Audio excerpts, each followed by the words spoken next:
Welcome back to Alicia Speaks. Today we have a very special guest named Cece Telfer. Well, I'm a senior here at Franklin Pierce University. I run track. I'm a double major in biology and psychology, and I'm Canadian. I aspire to be a pediatric psychiatrist. Oh, Cece, that's good. So who are you, Cece? We hear about you in the news. We're reading articles about you. You're winning things. What's going on? I'm just a regular girl living my best life, or trying to live my best life. The news is always trying to find ways to get people talking and get the world talking and hating other people and, shining the limelight on the problem, but not the root of the problem. But I don't know. People don't want to understand or don't choose to understand things that they can't grasp. You know what I mean? You can choose to educate yourself, but you don't want to because you already know what you know. You see what you see and you know what you know, so you're not going to go any further than that. So it's just their egotistical mentality that's, a barrier to them taking that step of learning something that they're unfamiliar with, which is annoying for me because I'm being bashed by the media. I'm being bashed by all the conservatives, I guess you can say. And I honestly don't even consider myself as trans. I just consider myself as a female. And it's unfair because that's the scientific definition that describes what or who I am is a trans female, but internally in myself I know that I'm a female. So it's just the word trans this and trans that is just so, it's to me it's such a derogative terminology and it makes me feel demeaning. So but a trans individual is somebody who believes that internally they were always born to be female or they were always born to be male. However, their physical characteristic does not match their mental sex. So their mental sex does not match their physical sex. And the mental sex is what really matters because you can't really train or diagnose or medicate your mind to coordinate with your external sex organ. So if you're thinking feminine but you were born physically a male, you can't really take any medication to correct that mentality. You have to correct what's exterior, so what the physical features to match the mental features. So it's really hard because then people have to distinguish the difference between transgender and transvestite. And it's just it's hard because I am a straight female, so a transgender female who is heterosexual, who likes heterosexual men. Do you identify as masculine or more feminine? I mean, a female can be masculine in the sense that she's authoritative and she's very dominant. However, I'm very feminine and I don't like I don't like my muscles, so things like that. I don't like to be seen as strong or jacked. If somebody calls me jacked, I feel some type of way because I'm no, I'm a female. I'm not supposed to be jacked. But there are some females out there. So that's where it becomes tricky, exactly. Myself has to overcompensate. Normal females wouldn't do. So sometimes my friends would be oh, Cece, you're extra, but they don't really understand why I'm being extra. I have to be extra because people are going to see what they see, and if you don't go that extra mile, then they're only going to see you as, oh, you're just so-and-so. You're still a man, you're just a little bit feminine, but that's not the case. It sucks because transgender females suffer more than transgender males, because transgender males, when they have the full conversion, even being on hormones, you cannot tell the difference, because they grow facial hair, they get all the masculine features, and everything right off the bat, you cannot tell. But when it comes to female, it's hard because you have tall females, and then you're thinking, oh, is that a male or female because she's really tall, and then she's really muscular, and then when she starts talking, her voice is a little bit deeper than the average female. You see what I'm saying? Mm-hmm. So then they're already putting you in a category of, oh, she's trans. But then again, that individual could be a born female and just have these characteristics because of testosterone. You know what I mean? Competing at nationals this past weekend, these girls were far superior than I am. They were so much faster than me. And nobody in that gym understands that those girls are producing so much more testosterone than I am at this moment. Like, they are producing way more testosterone. So I have to overwork. I have to overcompensate in order to even get to that level, even in order to even, like, get to anywhere close to where they're coming from. Because I'm blocking all the testosterone because I don't want to affiliate with anything with it. I don't even want, like, testosterone, but I need it to live. You know what I mean? I needed to have strength. I needed to even be an athlete because testosterone, progesterone, and estrogen is necessary for living. You know what I mean? For a human being. So it's just hard. And all it takes is education. But nobody has time for that. Nobody wants to do that because it's too much work. You know what I mean? And because of, like I said before, like, because of their egocentric mentality, they know what they know, they see what they know, and that's it. How was your experience at nationals? Would you say it was a positive experience? Was it your toughest experience? What were some events that happened? So my experience at nationals, I would not say is a positive experience because honestly, arriving at Logan International Airport in Boston, like, going anywhere in public, people starts to stare. Like, they look at you like they've never seen something like you before. And I feel like I just feel some type of way because I'm like, why are all these people staring at me? Like, I feel like a piece of, like, excuse my language, but a piece of shit on a stick that people are just like, you know what I mean? Like, what the fuck is that? Like, people are, like, you can see the disgust in their face. Going to Kansas City, Missouri, it was really hard because, you know, that part of the United States is predominantly white. And, one thing I noticed in the area is any person of color, any black people or Latino, Indian, anything other than Caucasian white, they're literally employees working. Anybody else is literally white. Like, I went to a Walmart, everybody there was white. Like, they were staring at me walking around the Walmart. People were, like, whispering, talking, like I walked by a group of people and they all started, like, I turned around, they were looking at me and laughing. Like, I got to the University of Pittsburgh and the athletes there, like, everybody in the gym, everybody in the warm-up area was, like, staring at me like they've never seen somebody like me before. Like, and I thought I was paranoid, but my coach confirmed it. The individuals that I was with confirmed that everybody was staring at me and it wasn't just me. So it's just like, I experienced a lot of verbal discrimination and hate. And then when so the athletes has to be escorted out onto the track and field. So once you're finished warming up and you're getting closer to the time of competition, they escort you out to the track or the field, whichever event that you're doing.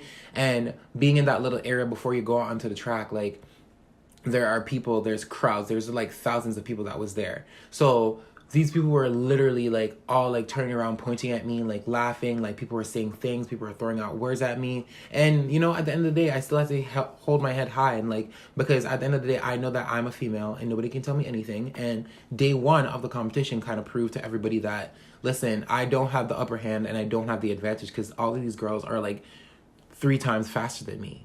Like, they have me over here thinking like, oh, these bitches are on drugs. I'm sorry. These girls are on drugs. Like, there's no way. And because, like, I was underestimating my competition by far. Like, being in the Northeast, I was winning every single event I was in. So, like, you know, I did feel like I had the upper end. And I was, like, going into nationals, I had no expectations. I was, like, my coach kept telling me, like, these girls are fast, Cece. These girls are fast. I'm like, okay, well, that means you don't believe in me. You don't think I'm fast because you're doubting me. You're doubting my skills. But day one of nationals proved that he was right and I should take my head out of my bum and really, like, focus because these girls are fast. Like, my 200, I was already eliminated of the competition because there was so many faster times than me. And my 60-meter hurdles, which is my specialty event, which is where I shine, I advanced to the finals, which is day 2. And even then, day 2 was really hard. Like, we had multiple occasions when I was in the blocks. The official had to tell the lady when we were in our set position ready to go to start running.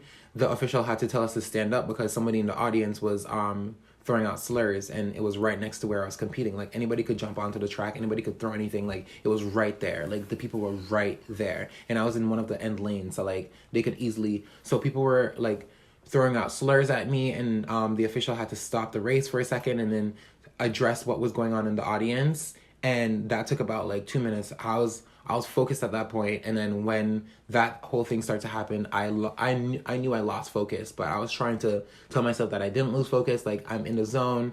I was the last girl out of the blocks.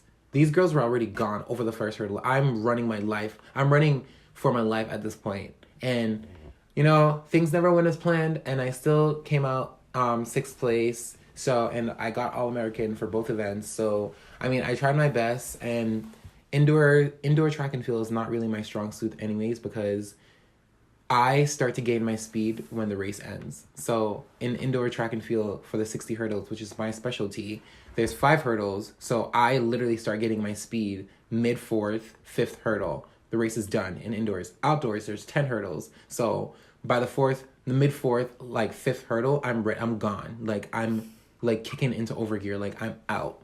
So my coach is really banking on outdoors because he knows that, like, no girl's going to have any competition against me. But we're going to see, because you never know. Like, you just never know. Because that girl, we thought that I was going to give her, she was going to give me a run for my money, but there was just no run there for my money. My money was just, like, not even on the table at that point. Like, she was out and she was gone. So we're really banking on outdoors, like, making, like, a huge comeback. And, yeah, just seeing where it takes me. Do you think this was a humbling experience for you?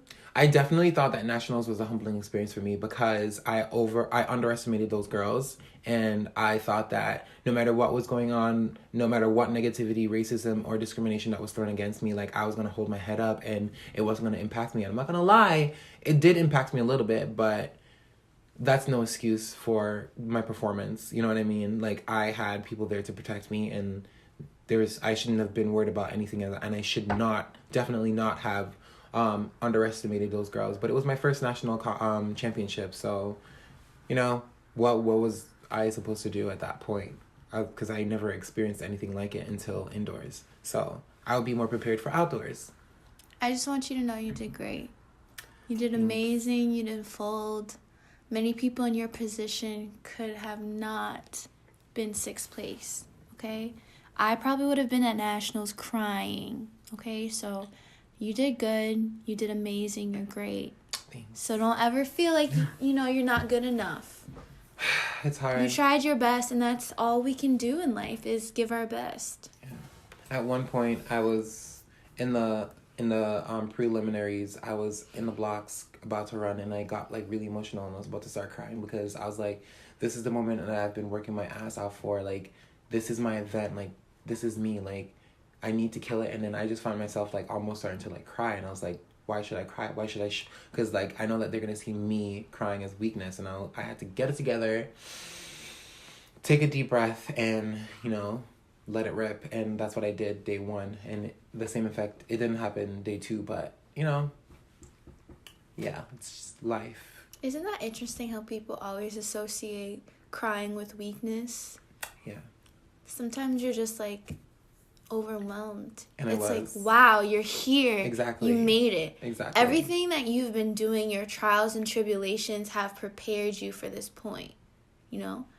Every practice, every 6 a.m. practice, you had to wake up, walk to the bubble, a mile from where you live in the snow. You did a good job, Cece. Thanks.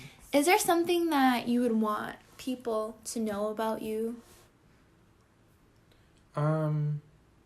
They would have to get to know me first to, like, know me.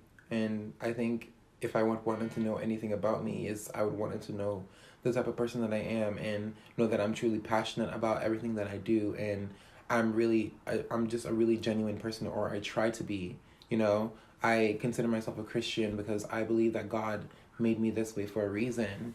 And all my life, I told myself that I was never going to alter God's creation. And I think I'm going back on my word because I cannot be in this body anymore. Like, I just feel like he didn't make a mistake, but he put me in this position to be strong and set an example for individuals and others like myself. You know what I mean? And there was no mistake on his part. It was just alerting and just being a stance and taking that initiative. And he knew that I had the strong backbone to endure what I'm going through. And I'm still going through it. Like, it's really, really hard. And I just want people to know that I'm actually a really genuine and passionate girl. And I just want to be treated like any other girl that, you know, was born a girl. Mm-hmm. Do you feel like you're the martyr for all the girls before you? Well, after you? Like, you're the one who's taking all the punches, but it's going to be an easier road for them one day? Definitely. Do you feel good to be this person? At first, I didn't feel good. I was questioning, why do I have to be the one to do this? Why could nobody set that pavement for me? Like, it was just so unfair. And I kind of still do feel that way, but I do feel like a little bit good that, you know, at least, because being a pediatric, studying to be a pediatric psychiatrist is kind of reflecting me right now. Like, I want to be a pediatric psychiatrist to be an example for little kids, to show them that, like, listen, like, whatever you're facing mentally, I will help you get through it. And once you understand and accept yourself for who you are and accept your mental struggles for what they are, you will thrive and integrate into society better. And I want to be there for them. And that's kind of what I'm doing now.